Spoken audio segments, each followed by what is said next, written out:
Tonight on the Goblin's Corner. Games in fantasy games. That's how we roll. That's how we roll. That's how we roll. That's how we roll. That's how we roll. That's how we roll. That's how we roll. That's how we roll. That's how we roll.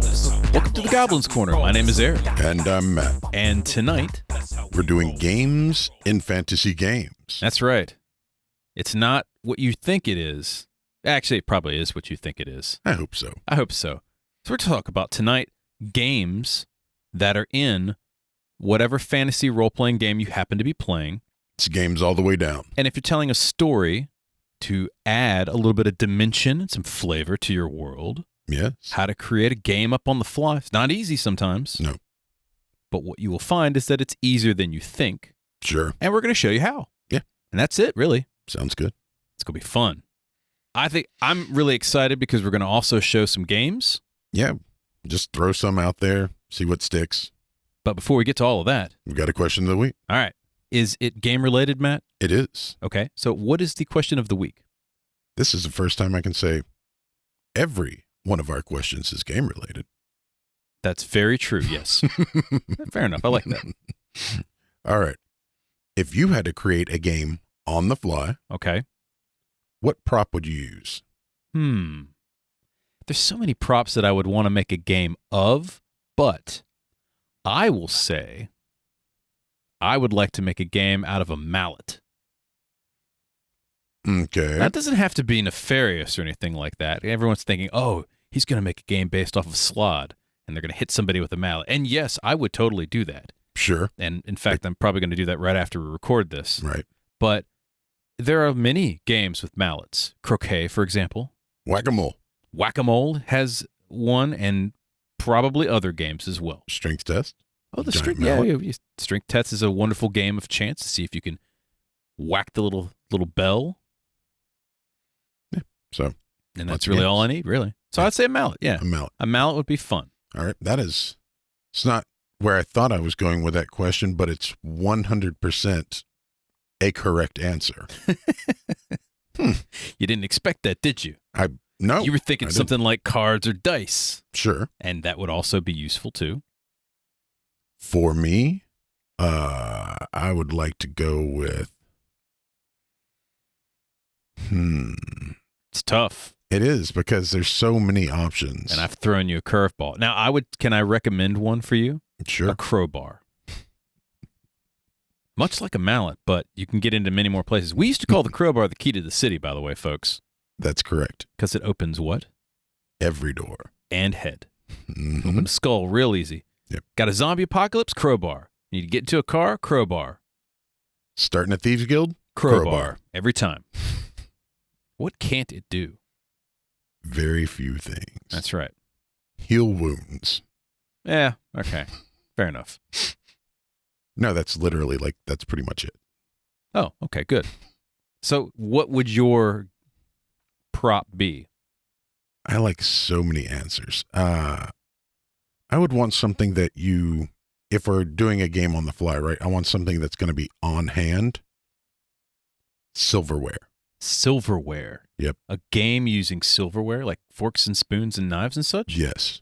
That would be pretty cool. Like imagine reverse Jenga. Okay. You have to stand up and build an object out of silverware. And the first one whose pyramid, seesaw, whatever falls, loses. Love it. That's dexterity and intelligence right there. Mm-hmm. Yeah, silverware is cool. Sure. Silverware. There we go. All right. I don't know what to say about that. Honestly, I'm kind of flummoxed. It's very good. Thank you. You've stumped me for things to say. Well, there we go. You give me a mallet, I'm giving you silverware. There we go. It's a first. It's happened, folks. I'm stumped. Don't know what to say. Are you the owner of silverware? Perhaps you have a mallet. Write to us. info@goblinscorner.com, or you can reach me, Eric, at goblinscorner.com, or Me, Matt at goblinscorner.com. and of course, you can find us on all the things. So many things. Got Discord, Twitter. We're talking a lot now. Yeah. I'm on Reddit. Really? Yeah. Think about that. Oh, dear. All up now. All right, so let's talk a little bit about games and fantasy games, Matt. First off, what do we mean by games in fantasy games? We're talking about games to be played in TTRPGs. So if you're all sitting in a casino, maybe playing poker or things like that, but you want a little more flavor, let's not play poker. Let's play Dragon's Ante or what have you. Sure. Yeah, the game Havoc, played with cards and you throw fireballs at each other, something like that.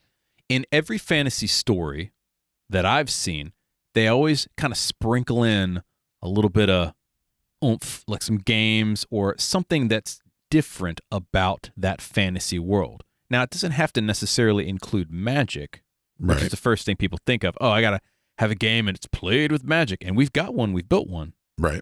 But it doesn't have to be. We're talking about how do you world build a bit more? Because we talked about making cities, right, thieves guilds, and all the other types of, organizations. And now we're getting into some stuff like culture. And a game is a cultural piece. Yes. So, yeah. Now, in this case, the games can be separated into several different categories. What are some of those categories? You got sports, gambling and parlor games, board and tabletop style games. Kind of like this podcast. Yeah, indeed. Educational games. Oh, yeah. Games teach people lots of stuff. Right. Puzzles and guessing games. Ooh, like riddles. Yeah. What has it got in its pockets? What's in its pockets? I can do the voice. I'm not going to. Yeah. And, just things to pass the time. Okay. There's also other stuff like drinking games or party games. Absolutely. There's singing and acting games or improv games and various other social games. But those will most likely be covered in some other future episode because drinking games, that's a whole episode. And riddles particularly will be its own episode, how to throw riddles into a campaign. And we don't have the time to talk about that today. There's only, 5,000 years worth of lore to draw on there. Yeah, that we're going to have to do a little more than 15 minutes of Wikipedia research on that. So tonight, what we're going to focus on are fantasy sports games. And I don't mean like the fantasy football. I'm talking like fantasy made-up sport games. Right. Sports in fantasy. Yes. Yeah. We're going to do fantasy board games. Fantasy educational games. Fantasy puzzles. And maybe some pastimes or something like that. Sure. And that's it. So we're going to try to focus on if you want to build those types of games for your campaign. Right. To play. Now, one of the things we are absolutely going to do is we're going to ignore the elephant in the room. There's not going to be a whole team of kids on brooms while one player on each team can win the game single-handedly. I'm not saying it doesn't look fun, but it's dumb. Yeah, I never understood how the hell they win on that. Yeah, it would literally be smarter just to have a team full of fast people. Like, why have anybody else? You're a school full of wizards and you're playing this like little ball game or you're chasing all these ridiculous looking balls around and you can literally just magic the game to win.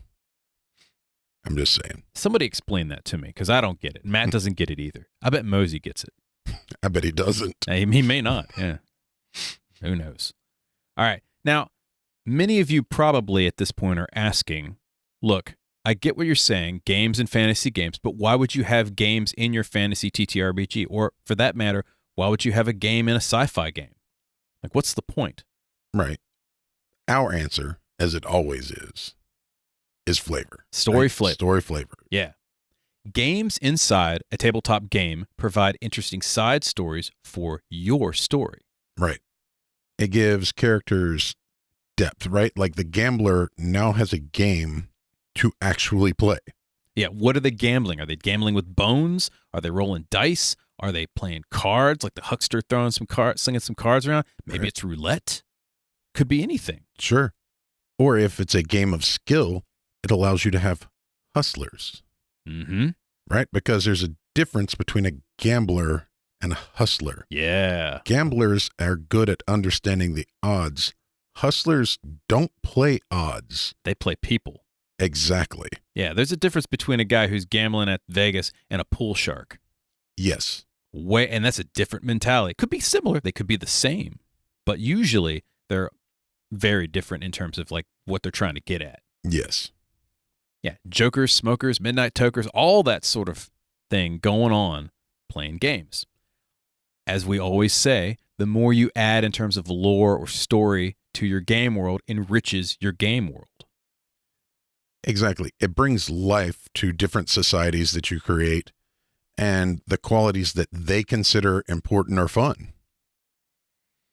The types of skills or activities that they focus on helps bring out what their primary focus is. Absolutely. Now, a great example of that is chess, and that's in the real world. So chess represents a classic military battle. Right. I mean, That's where it came from, right? It's Sure. like strategy, right? Like a bunch of moving armies around and stuff. And it could be educational. In fact, many games teach children about real life skills. realistically, every card game is just a math game. Yes. So the games a society plays can give your players information or story options and lore about the society without having to go look in a book or do an investigation check or everything else, right? So if you come across a set of travelers and they're playing a specific game and the game involves cutting their hand every time they lose, you probably think that's a hardcore game. Right. You don't want to mess with these guys. Look what they're doing when they're playing with, they're cutting their hands and bleeding on the runes or whatever when they play Yeah. every round. Hey, look, some people take games seriously. I mean, I guess Russian roulette could be a game too, but you don't really want to play it. I mean, there's not that many long-term players with that. Whereas someone's just taking a bunch of rocks and they're maybe doing some kind of strategy game. Okay, that gives you more of an insight into maybe they're strategy-minded as a culture, or they value specific things. Sure. And that's where we're going with this. The games your society plays can give you your players info about the society, but also it could provide you with the opportunity to actually dump a little lore. If your characters come up on people playing a game and they're interested, that is the perfect chance for you to do a lore dump without someone having to open a book or anything else. Because if they sit down with the NPCs and they're like, hey, what are we playing? Oh, this is the game. Here's how it works. This is why we play this game. 100%. This is a gift for the DM to give to the players as a gift as well, because it's a gift for you. You don't have to ham-fist some lore in inopportune moments, which we've all done. Yeah, you don't have to write it on a mallet and smack them in the head. Yeah. You just beat him over the head with this lore. Another use of the mallet. Listen to this lore. There you go. Very useful, the mallet. But in addition to that, it's something that the characters are interested in. And that's what you want. You want people to be interested in your story, and this is a great way to do that. So that's why you would put games in your game. Yes. Now, once you know the why, let's talk a little bit about the how, Matt. Okay. First, you have to consider what particular town or society is doing, believes in, etc. Right? Before you can make a game, you have to understand why are they making a game and what do they have available to make it with. If you live in the desert, the odds that they're going to be making a card game Slim. Relatively low. Yeah, not many trees to make paper out of. Right. I guess cactus, you could dry it out or something. But cactus is useful for food and water, and that goes back to the sadomastic people that were cutting themselves and bleeding in a game. Yeah. They would have like cactus paper. It's prickly. It's like pricking their skin when they draw cards. Sure. We've just come up with a really cool fantasy game, dude. Think about that. We'll work out some rules for it. Yeah, we'll figure that out. So what we're talking about is this really comes down to fleshing out your fantasy world. Right. And in general, your settings as well. Find the motivations the people have, and your games can then correlate to those motivations or goals. Sure. It would be completely unsurprising to find a bunch of Greek-style philosophers sitting around riddling each other. Because they're already riddling each other with philosophy. Yeah. So it fits the style. So what you're wanting to do with games is you want to make those values or beliefs represented in the game. Yes. So going back to chess, right? A society which values a strong army is gonna play chess. Fortune telling denotes games which believe in fate. So you can learn a lot, and this is where we come to the lore dump that you mentioned earlier.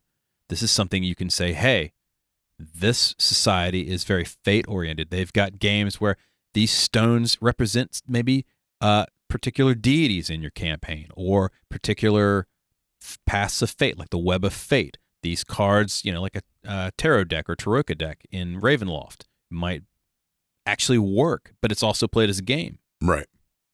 That's always fun when it's also the game is also real. Sure. This is a lot of fun stuff. Once you've figured this out, though, you can then start to think about the sort of work people do in the society. And then you can also build your game either to make work less dreary, Sure. which often happens, or you could use it to teach the populace, like kids or others, about the particular type of work. So it doesn't necessarily have to be about a society or their beliefs. It could also just be something mundane, learning a skill. Right. I'll give you an example. Hide and seek. Now, hide and seek exists in our world, Sure. and it's literally it's finding and hunting skills. That's why we play hide and seek, right? In a fantasy setting, a hide and seek game could teach survival skills because there's literal monsters in the woods. Right. You're hiding from trolls. Yes. So hide and seek is a kid's game that all the kids play to hide from monsters. It is literally the precursor to the stealth skill. Yes.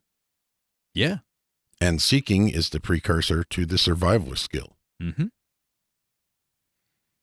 A game with fake money, like Monopoly, right, Okay.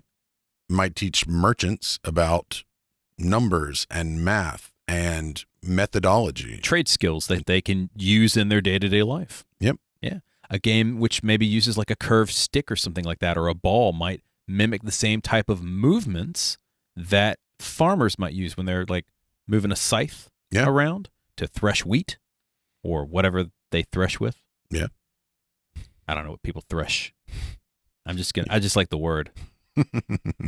So whatever that implement happens to be, it's mimicking those movements and behaviors because that's what they see in real life growing up or to teach their kids skills. Right. And a game with a curved stick and a ball in a different area, right, like Highlight, that's hunting skills. Sure. If you chuck a wooden ball at a small creature at 100 miles an hour, you either have dinner or you missed. Yeah. So those are two examples of ways you can use games and how to put them together. Now, another option, a third option, is to go ahead and just toss a couple of random chance games into your world. Because games of chance, I would say, in fantasy settings particularly, are kind of universal. And that's an easy... So if you don't want to think anything up because you just don't have the time, or maybe your players aren't that interested and you just need to throw a little lore, throw a couple games of chance. There's always gambling games. Yes. People have been gambling since the inception of money. Yeah. Unless that society is completely lawful. And even then, that means there's going to be underground gambling. Yeah, absolutely. So these can be card games, dice games, bone games, stick games. Honestly, you could just bet on horses, horse racing, hare racing, monster racing, whatever it happens to be, right? Yep. Silverware. Yeah. Now, the trick with the gambling games is there something more to it than just the money? Is there like a magical element to the games of chance? Sure. That's always puts a fun spin on things. Oh, yeah. Sometimes the magical element to a game of chance, if you're in a fantasy casino, right? Mm-hmm. The new car that you win could be a trained griffin. That would be awesome. Right? Like, you don't just have to think about the games being magical. The rewards could also be magical. You got yourself a 1472 Dale Reckoning water deep griffin. Come on down and look at it. Yep. It's got two leather seats. It's open to the elements, so it's got a sunroof. It's actually it's convertible. It's got a no roof. It's got a no roof convertible right there. Flies at an estimated 4 hay barrels a day. Whatever griffins eat. They eat horses. Yes. Horse. Yeah, it's 4 horsepower. That's how many horses it eats every day. That's how many horses it takes to keep it going. Sure. Yeah, that'd be great. That's great. The other thing is you could have like a magical Dave and Buster's, right? Where you keep playing games to get tickets to buy magical tchotchkes and trinkets and whatever. We have our next campaign, Matt. It's going to be a mad gnome. I think, hear me out. There's going to be a gnome. I'm shocked. It's got to be a gnome, dude. He's gonna have, and it's gonna be like a Dave and Buster's, but you get a whole bunch of tickets to get to the next level of games. So it's like so we're gonna combine a dungeon crawl with a Dave and Buster's with a magical gnome. Every level, you can spend your tickets for healing, magic items, new spells, whatever you want. Right? You literally get tickets instead of treasure for the game. This is great. We really have to make this game now. Yep. We're going to play this. Watch for it, guys. It's going to be awesome. Okay. So, again, once you get this basic idea of either to use lore or some kind of skill or some kind of element for the game, now let's consider the format. Right. Is it a card game? A puzzle game, tabletop, sport, what have you? Yeah. What is it? And don't feel you have to come up with the rules for the game. And I want to stress this point because you're thinking, damn, I got to come up with like all the rules of this game. I'm not a game creator. I want it to tell a story. That's fine. Just tell the story. Right. The game involved 2 balls and a cup. And that's all you need to know. Like they don't need to know even how to play the game if they don't get into it. The point is you need a basic idea of there is a game that's being played and it's different from other games in our world. Sure. That's it. If you want to come up with actual games and stuff like that, that's also great.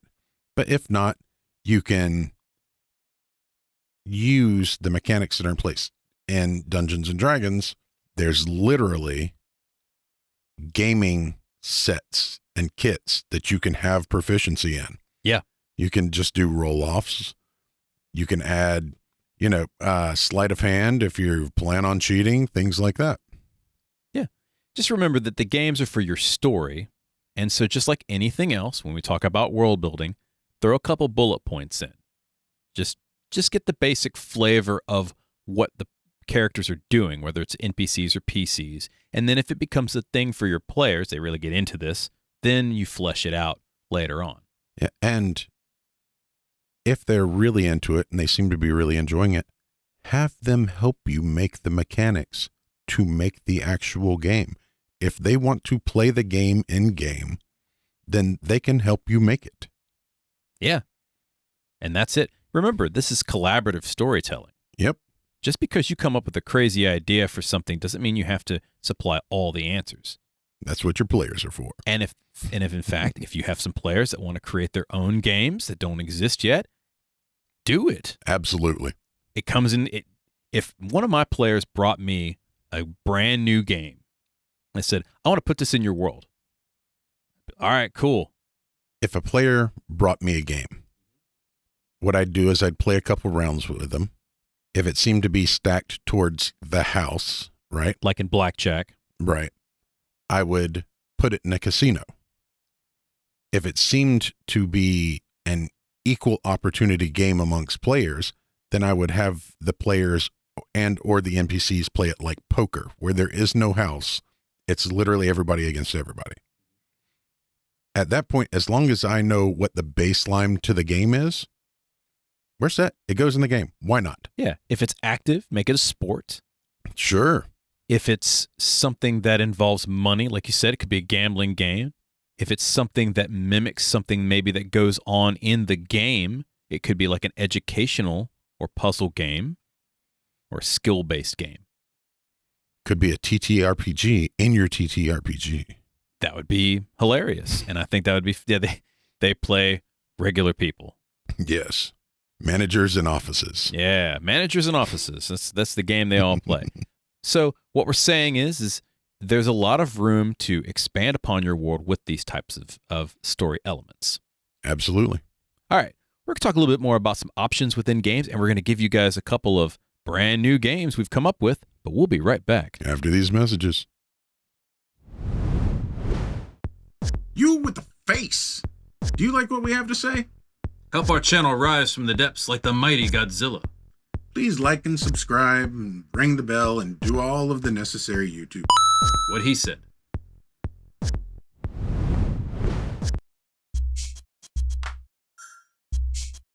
If there are any topics you would like us to cover, goods or services you would like us to review, or if you would like to sponsor an episode, we would love for you to contact us at info@goblinscorner.com. See you there. And we're back. Welcome back. So we're talking games and fantasy games, and we discussed a little bit about adding a game to your TTRPG of choice. Yep. Talked about why to add games. Yeah.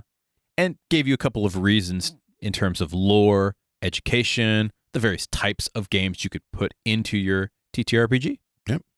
Talked a little bit about how to put them together. Mm-hmm. And now what we'll do is let's talk a little bit of a couple of ways that if you want to add a game into your campaign, what are some opportune moments to interject that game in a story? So this is kind of like the where of the situation. Where do you put the games? Yeah, we got the why, the how, now we got the where. And so let's talk a little bit about those storytelling options. Sure. The easiest couple that we've come up with, Matt, are what? Visiting a fair. Mm-hmm. Who doesn't like fair games? There's always games at a fair. Right. And they could be the whack-a-mole kind, or they could be... Let's see, you get the strength test. You could have archery or those kind of competitions. Really, nearly anything, including games of chance. Feats of strength like wrestling or what have you. Yeah. You name it. Oh, dexterity ones like walking up the little ladder that tips and all of that sort of stuff. Axe throwing competitions and such. Yeah. Or you know what I was thinking, which would be great? You know the what was it? The fortune, the fortune telling booth from the movie Big? Yeah. Imagine a magical version of that. Little Zoltar action. The little Zoltar action, but it gives you a deck of many things. No, that's a terrible plan. That would be awesome. That would have to be in a higher level campaign. That would be hilarious. I'm going to put that in with the Feywild campaign, a little carnival of delights. It'd be a carnival of terror. Lots of fun. Another option, and this is, again, a no-brainer, throw it into a casino. Sure. What kind of games could we throw into a casino, Matt? Thinking fantasy here. Oh, there's so many fun ones. What about just silly stuff like Tressum races? Yeah, or monster fighting in general. They have cockfighting, and it's a terrible thing here, but in a fantasy game, it'd be hilarious to watch two monsters fight. Yeah, a blink dog and a displacer beast. They hate each other anyway. You're really just giving them the opportunity. There you go. Gold dragon and a red dragon in a high-level campaign. I am not building that Coliseum. Oh, that stadium would take some damage. You need some insurance for that, man. Gotta make the entire place flame-proof. All kinds of gambling games of choice. Yeah. I'd certainly be in a magic dead room if I was running that casino. There'd be beholders everywhere with the nullification eyes. Yep. They'd be the bouncers. No, they would be the dealers. Yeah. That would be awesome. Think about his levitation eyes just kind of dealing out cards, mm-hmm. and the wizard's going, what am I supposed to do? I can't cheat. The arcane trickster just walks in, looks around, walks back out. Yep. Can't steal, can't cast a spell. I'm screwed. And I'm going to get seen by somebody. There are thousands of eyes floating around here. Oh, yeah. I'm out. Yeah. I see all. That'd be awesome, man. What about team competitions for like cities or countries or even schools if you've got them in your game? There's lots of meets between two different civilizations or, like you said, two different cities in a fantasy setting, and competitions often happen. Sure. Especially if they have like a community type fair, like when they meet in the center or something like that. Yeah. Or one group goes to the next city. Yeah. What a great way to throw some games of all types into your story. I mean, think about jousting competitions in the Middle Ages. People came from different countries to compete. Same thing. Perfect example of that. Or even, like you said, gladiatorial games in like the Roman Empire and stuff like that. Yep. A lot of wealth and prestige. That would be an easy way to jump into either betting, Mm-hmm. competing. What if your small town, now that you've kind of grown a little bit and gotten a little more powerful, what if all of a sudden your small town is like, you know what? We would love to field you guys as a team. Oh, that would be cool. What a great way to have a story where you're just a group of like players, or like I said, doing a Coliseum thing, right? Sure. That's great for a bunch of hack and slashers that want to play just, some murder hoboing. Okay, you're thrown into the arena. Oh, see, what I was thinking was, if you start as a low-level campaign, or even like literally a first-level campaign, you get a couple levels in your little starter town, and the mayor rolls up on you, and he's like, guys, so I've got this idea. There is a Hamlet-to-Hamlet competition at the fair every year.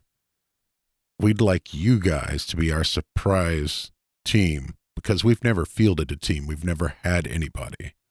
That'd be kind of cool. And then you could literally just make your hometown famous overnight. Yeah, what a great story that would be. Other options include, let's say you have a crime boss that's fixing particular games. What a great story option to interject the actual games themselves into that. Or maybe the players have to put a stop to that particular type of crime ring. Yeah, You got to figure out what the game is so you can understand. Maybe they got to go undercover. absolutely. That'd be fun. Go back to your gladiatorial games, right? You've got some crime bosses that are literally have hired people in the stands to maybe blow dart somebody and knock them out in the middle of the competition, things like that, or just enough to slow them down. Warriors taking a knee. Yeah, Maybe they don't play to the death. Maybe they just play to the pain. sure. Who knows, right? We want you to throw the game. All right, I'll throw this fight. You could have cooperative games during specific seasons, like harvest games or planting season games. Yeah, and this could be as simple as just a competition, like a race to get harvest done, right? Or it could be a game that you do every 5 ears of corn I shuck, I do a little dance or something like that, right? Sure. Whatever it happens to be. For that matter, you could use games in particular rites of passage, 100%. because a lot of games, as we mentioned, mimic skills or trades from real life, and we mean real life like either their real life or ours. Sure. You could have traditional games at meetings of particular crossroads. What a great place to meet different civilizations or cultures. What if you had an information broker who literally just hangs out at crossroads playing games with people over coffee, tea, whatever, just chatting, just collecting information innocuously Mm-hmm. that they go and sell. Even if it's small news, it's news that other places aren't getting. What a cool NPC to have in a campaign that just hangs out. Speaking of information, what if you had like a board game was played, a particular type of game was played to let the other player know that you're part of some secret organization? Maybe instead of like having a secret handshake, they play a particular game. And I'm thinking Pai Sho from Avatar: The Last Airbender, where they match the tiles up in a specific order to be part of the White Lotus. Sure. You could do something like that in your campaign. That's really cool. It's a normal game for everybody else, but if you match these cards in a particular order, they know you're part of the League of Assassins or whatever. Sure. You could also have puzzle games to get into particular dungeons or crypts. And these are a lot of fun because we've done puzzles before in traps and puzzles in dungeons. Maybe that's the actual key to get someplace, to bypass an obstacle. And it could be a simple game that you could provide for your players. You know, the little slider pictures? Mm-hmm. You could print out an appropriate size picture, cut it up, put each one of them on the appropriate slider put together, and then just jumble it up and hand it to your players. Or if you want to be an asshole, you give them a Rubik's Cube and tell them to solve it to open the door. If they do that, I'm not going to complain when they look up how to solve a Rubik's Cube and literally just do it because, it's just a process. Sure. Yeah. All right. So those are a couple of examples that we have just to interject these types of games that you're coming up with for your game. Now, we wouldn't be who we were without having a couple of games for you to use in your campaign. Sure. Now, these are 6 games that we happen to have, Mm-hmm. and they're varied, right? We've got a couple of games that might teach some skills. We've got a gambling game. We've got a very strange game. Got a couple of sports. Sure. So hit me with our first game. How do you pronounce this? Noerblurker. Okay. So this is a dwarven block game Okay. for kids. This game, played by dwarven children, uses 11 to 23 blocks of various types, and they could be cubes, pyramids, rectangles, cylinders, whatever, right? They're stone blocks, Mm-hmm. along with 5 keystones, quote unquote, which are cunningly crafted to fit any of the oddly shaped blocks together. Okay. So imagine if you were 11 to 23 blocks and a couple of, I guess they're like, if everything is a minus, they're pluses, right? They fit any of the other blocks together, and you can use them to mash 2 blocks into one. Sure. Noerblurker always uses prime numbered blocks, so the more advanced sets might have additional pieces. For example, 29 or 53 is a common Noerblurker set for advanced pieces, much like you have puzzles with only like a couple pieces and puzzles with 1,000. Sure. That makes sense. And consequently, there will also be more keystones involved because you've got more blocks to build, right? Right. The object of Noerblurker is to put all of the pieces together in a way that it creates a solid object without immediately falling apart. Okay. Bonus points are given if the participant uses less of the keystones involved. All right. So you've got 11 to 23 blocks of various types. You've got 5 keystones. Maybe you put something together. It doesn't matter what it is. It's a structure, right? Right. And then you only use 3 keystones, or you're going to win more points than someone that puts something together that uses all 5. Sure. That makes sense. What would you say the purpose of this is? What's the purpose of Noerblurker is to teach dwarves the basics of stone crafting and the fitting of stone without mortar, which is a very useful skill in their world. Sure. That makes sense. They know about architecture, they know about stonework, and this is like a kid's game to teach their dwarven children how to fit stones together.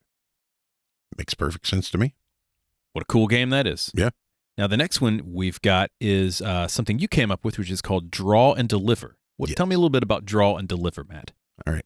Draw and Deliver is a card game taught in Bardic colleges. It's used as a storytelling game that uses a Taroka deck or a tarot deck, whatever you've got handy. Participants must create a story based upon opponents' draws, and the crowd gathered around determines the winner based off of how well the bard told the story. So someone draws a couple cards, Mm-hmm. shows them to you, and it would be strategy with that because they might try to find the worst things they can come up with. Absolutely. And So the bard's got to tell a story on it. Exactly. If you draw 5 cards, you lay down the first card, whatever it is. Yep. And I start my story. And then you lay down the second card, and then the third card, and then the fourth, and however many cards you've got, right? You're trying to tell a cohesive story. Your opponent is playing their cards to basically prevent you from telling a cohesive story. Yeah. And the winner is whoever the crowd thinks did the best job of telling the story. That's awesome.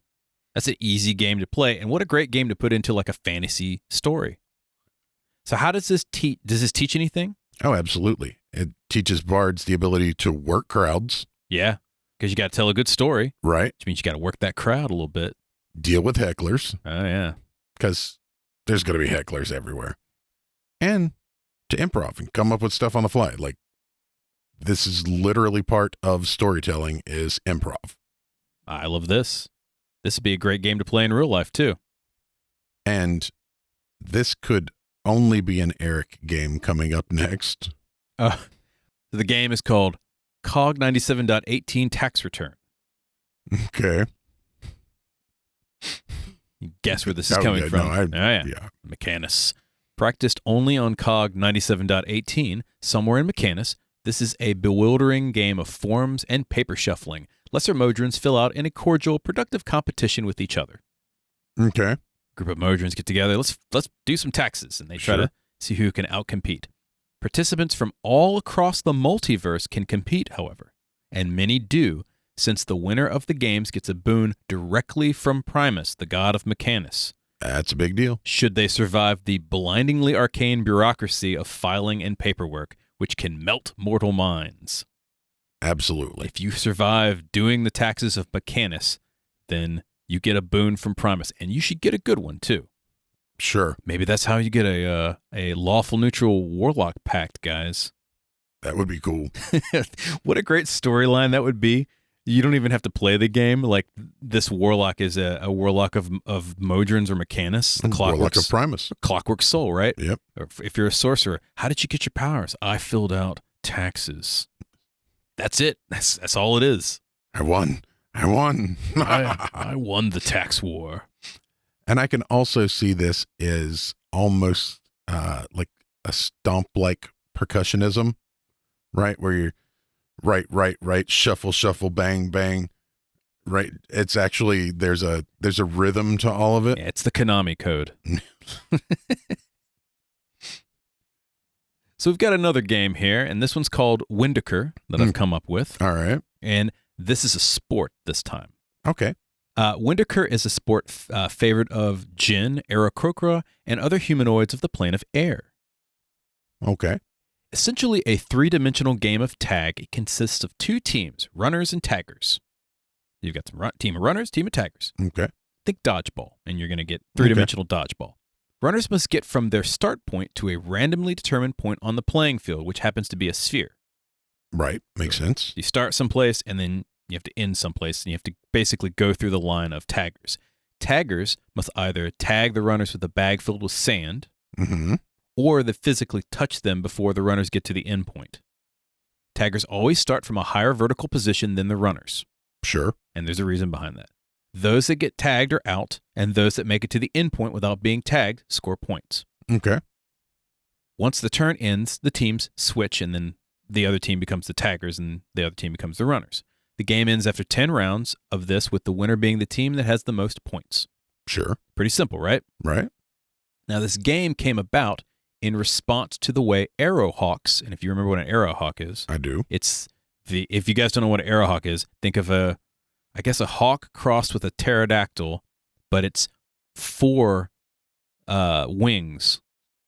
Quadrilateral instead of bilateral. Yes, a quadrilateral hawk, and they can be gigantic as well. Yes. So this game came about in response to those and the way they attack creatures in the plane of air, because they'll dive straight down at you. Mm-hmm. And many believe this enjoyable community game was once a training exercise against arrowhawk attacks. Makes sense. There's the lore. Yeah. Pretty cool, right? Absolutely. Now, the next game we've come up with, which I love, and I want you to talk about this, Matt, is called Druid Stones. Okay. Druid Stones is a game which consists of 2 sets of 183 small gray stones set on a wooden or stone board that has 366 squares total. These represent the days of the year with the bonus day of leap year. Okay. The 2 players can move a stone each round, either moving a square forward or removing both theirs and the opponent's stone nearby. Alternatively, a player can spend a round turning a gray stone into an elemental, which then is used in subsequent rounds to allow the player to nullify 2 stones. So it's kind of like, in my brain, Chinese checkers.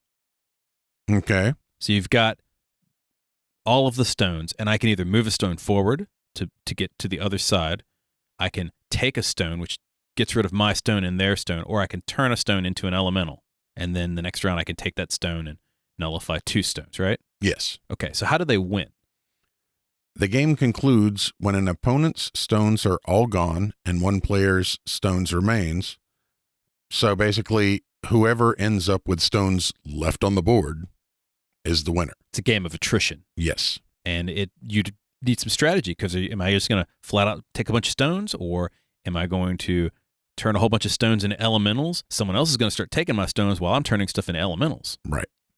That's neat. Yeah. And, a combo methodology is probably best, but a lot of strategy. Yeah, there's a lot of strategy. Very simple. This game represents the benefits and challenges associated with shape changing, right? Sometimes it's better to just go straight forward And sometimes it's better to... Turn into a bear and maul. Yes. Yeah, I get it. That's great. We've got one more game here, and this is one that I love this game. We came up with this last, and I got to tell you, this is brilliant. So we're calling it the Fireball Run. Yes, indeed. I love everything about this. Famous throughout the realms, this is a no-holds-barred magical race across Faerun. Mm-hmm. Wizards, conjurers, and various other magic users flock from all over to compete in the grand prize, the Cape of Majesty, which just looks like a really nice cape, and cold, hard cash. Yeah. 50,000 gold pieces, to be precise. Yeah. Could be 1 million. Could be. But I think... However much. What level are your players? Yes. Participants start at Skullport in Waterdeep and must journey via whatever means, magical or otherwise, Right. by hook or by crook, through each checkpoint in the trail. And generally, each checkpoint is in very hostile territory in the realms. Yes. This is intended to be a dangerous trip. Yes. So they got to get to the finish line, which changes every year. Yes. Always so starts you can't pre-plan. Yeah. Now, it always starts in Skullport, but it always ends someplace else. Could be on a volcano, could be in Thay. Yeah. Who knows? The only rules are that you must hit every checkpoint along the way. Mm-hmm. You can't fly. Right. Levitation is fine. Yeah, you can levitate, but you can't, no air walking. Right. And that stuff, right? No teleportation or dimensional dream travel is allowed. Right. So you can't just teleport from one place to the other. And you can't sidestep into, the shadow or the ethereal, whichever. Right. Now, because this requires lots of travel and evading the local authorities, the race is usually participated in teams. Yes. Because if you're conjuring a horse and riding across, Faerun, you're going to have to sleep sometime. Yeah. Now, we did say that this is primarily for magic folk, right? If you are a barbarian with a team of horses that thinks you can just power through this on constitution and strength alone, you're totally welcome to. You want to be an artificer with a construct that runs? Totally do it. Absolutely. A gnome artificer using their construct dog? Yeah, you got a lantern gnome just rolling along his construct? Sure. But remember, it's cutthroat, no holds barred. That's right. Might get blown up. Now, regardless, You're going to get blown up. Now, regardless of the number of team members, every one of the team members involved must make it to the checkpoint to continue. Exactly. So having 500 people is not necessarily helpful, because if a team of 2 people picks off one of your teammates, you're done. You're done. I mean, you have to carry his corpse to the checkpoint. Right. And if they steal the whole body and chuck it in a bag of holding, your team is out. You're disqualified. Yeah. So if they die, you got a weekend at Bernie's. Yeah. Is what we're getting at. So there you have it. Some ways to interject games into your game, some methodologies to create delightful new games, and some new games for you to put into your fantasy game. Yep. I think it's delightful. It is delightful. Any questions or comments? Write to us. info@goblinscorner.com, or you can reach me, Eric@goblinscorner.com, or me, Matt@goblinscorner.com. We're on all the things. Matt, what are the things we're on? We're on Twitter, Facebook, Pinterest, YouTube, and Twitch. As Goblins Corner. And Instagram. As The Goblins Corner. Indeed. Do you like our show? We hope so. Subscribe to the podcast on your favorite player, YouTube, and Twitch. You could also do us a favor and click the 5 stars and give us a review on iTunes, Podchaser, YouTube. It helps boost the show and feeds the hungry algorithm. Yeah, which is currently rolling some dice and betting on the nearest horse. That's all the time we have for tonight. Once again, my name is Eric. And I'm Matt. We'll see you next time. Good night, folks.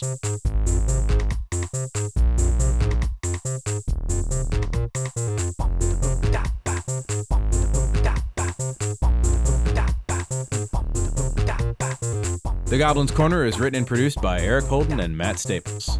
Show song by the Mighty D20. What a wonderful guy. This is a Subterranean production. The end.